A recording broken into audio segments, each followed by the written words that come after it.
21শে জুলাইয়ের মহারণ আজ আমরা দেখলাম কলকাতার বুকে। 21শে জুলাই, এবছরের 21শে জুলাই থেকে মমতা বন্দ্যোপাধ্যায় এবং তৃণমূল কংগ্রেসের শীর্ষ নেতৃত্ব তারা কিন্তু সুর বেঁধে দিলেন 2026-এর নির্বাচন কোন ইস্যুতে লড়বে তৃণমূল কংগ্রেস, কোন ইস্যুকে হাতিয়ার করে বিজেপির যে হিন্দুত্বের রাজনীতি, হিন্দুত্বের তাস, সেটাকে কাউন্টার করবে তৃণমূল কংগ্রেস, সেটা আজ একদম স্পষ্ট হয়ে গেছে।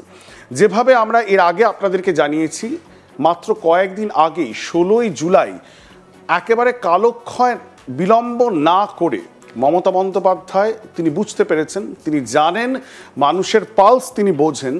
তাই এমন একটা ইস্যু যেটা একেবারে প্লেটে সাজিয়ে বলা যেতে পারে বিজেপি মমতা বন্দ্যোপাধ্যায়ের হাতে তুলে দিয়েছে, সেটা নিয়ে তিনি পথে নেমে পড়েছিলেন। বাংলা এবং বাঙালিয়ানা, বাংলা ভাষা এবং বাংলা ভাষীদের ওপর আক্রমণ হচ্ছে বিজেপি শাসিত রাজ্যে, তা নিয়ে সরব হয়েছেন। আমরা জানি মহারাষ্ট্র থেকে শুরু করে মধ্যপ্রদেশ, ছত্তিশগড় থেকে শুরু করে নয়াদিল্লি, রাজস্থান, বিভিন্ন রাজ্যে এবং শেষমেশ অসমেও পার্শ্ববর্তী রাজ্য, সেখান থেকে কিন্তু খবর এসেছে যে যারা পরিযায়ী শ্রমিক, পশ্চিমবঙ্গের বাংলাভাষী পরিযায়ী শ্রমিক, তারা কিন্তু আক্রান্ত হয়েছেন। এবং এই ইস্যুটিকে নিয়েই পথে নেমেছেন মমতা বন্দ্যোপাধ্যায়।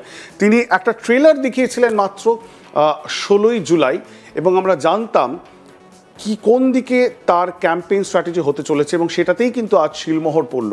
আজ মমতা বন্দ্যোপাধ্যায় এবং অভিষেক বন্দ্যোপাধ্যায় যে আগুন ঝরানো ভাষণ দিয়েছেন 21শে জুলাইয়ের শহীদ মঞ্চ থেকে, সেখানে ছত্রে ছত্রে বাংলা, বাঙালিয়ানা, বাঙালি অস্মিতা এবং তার সঙ্গে সঙ্গে বাংলা ভাষার কথা তিনি বলেছেন। কোথাও গিয়ে বিজেপিকে তৃণমূল কংগ্রেস আক্রমণ করছে এই বলে, ঠিক যেমনভাবে 2021-এ করেছিল বহিরাগত, বাহারি, এই তকমাগুলি লাগাবার চেষ্টা হয়েছিল, ঠিক তেমনভাবেই 2025-এ দাঁড়িয়ে 26-এর নির্বাচনের আগেই 4-5 বছরে তৃণমূল কংগ্রেস তার স্ট্র্যাটেজিতে কিছুটা বদল এনেছে এবং তারা বলার চেষ্টা করছে বাঙালি বিদ্বেষী। এর আগে ছিল অবাঙালি, এর আগে ছিল বহিরাগত।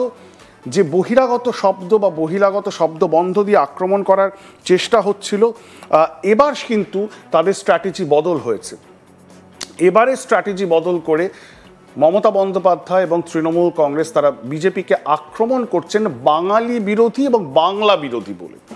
সুতরাং হিন্দুত্বের রাজনীতিকে কাউন্টার করার একটা প্রচেষ্টা, বেঙ্গলি সাবন্যাশনালিজম ইংরাজি ভাষায় যেটাকে বলা হয়, বা বাঙালি জাতীয়তাবাদ দিয়ে হিন্দুত্ব বা হিন্দু জাতীয়তাবাদ, মানে হিন্দু ন্যাশনালিজম সর্বভারতীয় প্রেক্ষাপটে, যেটা নিয়ে বিস্তর আলোচনা হয়েছে বিগত এই 1 দশকে, তাহলে কি পশ্চিমবঙ্গের বুকে এই আইডেন্টিটি পলিটিক্সে এটাই নতুন প্যারাডাইম? একদিকে হিন্দু জাতীয়তাবাদ আর অন্যদিকে বাঙালি জাতীয়তাবাদ, একদিকে হিন্দু এবং মুসলমান এই দুই ভাগে বিভক্ত করার প্রচেষ্টা সমাজকে এবং ভোটারদেরকে দ্বিখণ্ডিত করার প্রচেষ্টা, অন্যদিকে বাঙালি আইডেন্টিটির তলায়, মানে বাঙালি আমরেলার তলায় হিন্দু, মুসলমান, শিখ, ইসাই সবাইকে জাত্যাভিমানে এক সূত্রে আবদ্ধ করার রাজনীতি কি নিয়ে মাঠে নামছেন মমতা বন্দ্যোপাধ্যায়, অভিষেক বন্দ্যোপাধ্যায়। তারা কিন্তু আজ টোন সেট করে দিয়েছেন। কি বলেছেন মমতা বন্দ্যোপাধ্যায় এবং অভিষেক বন্দ্যোপাধ্যায় আপনাদেরকে শোনাবো এবং তারপর আলোচনায় আসবো। একজন নির্বাচিত মুখ্যমন্ত্রী তিনি পদে বসে বলছেন বাড়িতে বাংলায় কথা বললে বাংলাদেশি, গর্ব করে বলবো। আর আমি তো বলবো আমাদের এবার নিয়ম নেওয়া উচিত যে অন্তত পক্ষে এই সেশনে আমরা পার্লামেন্টে দরকার হলে বাংলায় বক্তব্য রাখবো, কথা বলবো, দেখি কার গায়ে জ্বালা।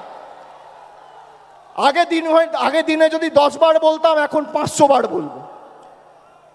তোমাদের কথায় তৃণমূল কংগ্রেস আর বাংলার মানুষ উঠবে, বসবে।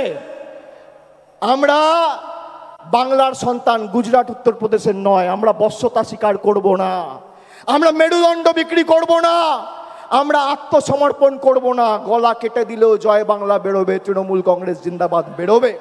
গভর্নমেন্ট অফ ইন্ডিয়ার এটা আমাদের রাজ্যে পাঠায়নি, বিজেপি রাজ্যগুলোকে পাঠিয়েছে যে 101 মাসের জন্য যাকেই সন্দেহ হবে 1 মাস জেলে আটকে রাখতে পারবে, ডিটেনশন ক্যাম্প করে এবং হোল্ডিং ক্যাম্প করে এটা হচ্ছে তার নোটিফিকেশন।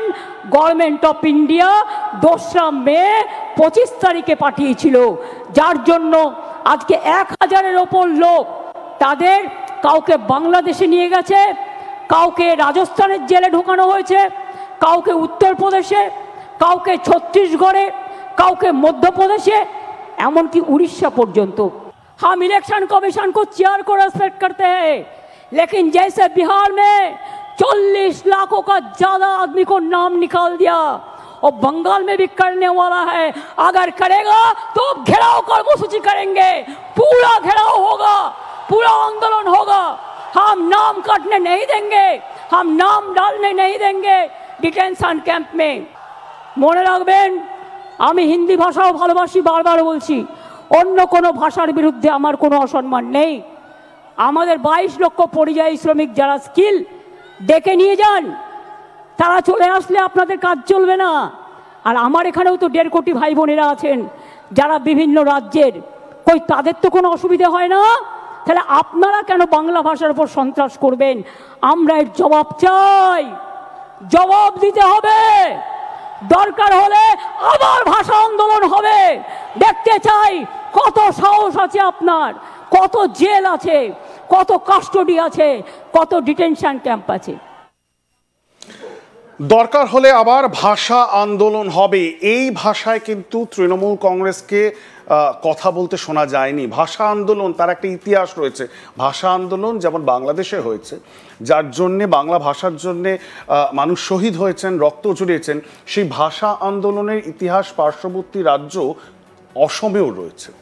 সুতরাং এর একটা রাজনৈতিক এবং ঐতিহাসিক প্রেক্ষাপট রয়েছে, সেটাকেই বাংলার রাজনীতির একেবারে মেইন স্ট্রিমে নিয়ে আসছেন মমতা বন্দ্যোপাধ্যায়। মনে করে দেখুন, জয় বাংলা স্লোগান, এই জয় বাংলা স্লোগান তো আজকের নয়, যে স্লোগানে মুখরিত হয়েছিল বাংলাদেশ, যে স্লোগানে মুখরিত হয়েছিল বাংলাদেশে যখন ভাষা আন্দোলন এবং পরবর্তীকালে লিবারেশন ওয়ার, বাংলাদেশের স্বাধীনতা, সেই স্লোগান বাংলাদেশ থেকে পশ্চিমবঙ্গে নিয়ে এসে পশ্চিমবঙ্গের রাজনীতিতেও মেইন স্ট্রিমে নিয়ে এসেছেন মমতা বন্দ্যোপাধ্যায়। তিনি বলেছিলেন জয় হিন্দ জয় বাংলা, এই স্লোগান এনেছিলেন।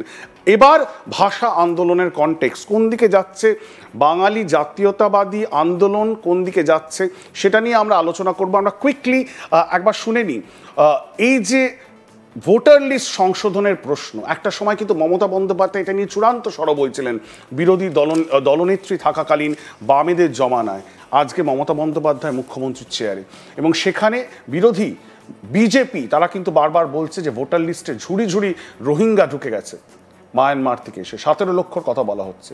সেই শুভেন্দু অধিকারীকে যখন আজ প্রশ্ন করা হয়, তিনি কি প্রতিক্রিয়া দিয়েছেন মমতা বন্দ্যোপাধ্যায়ের শহীদ দিবসের বক্তব্য নিয়ে, শুনবো।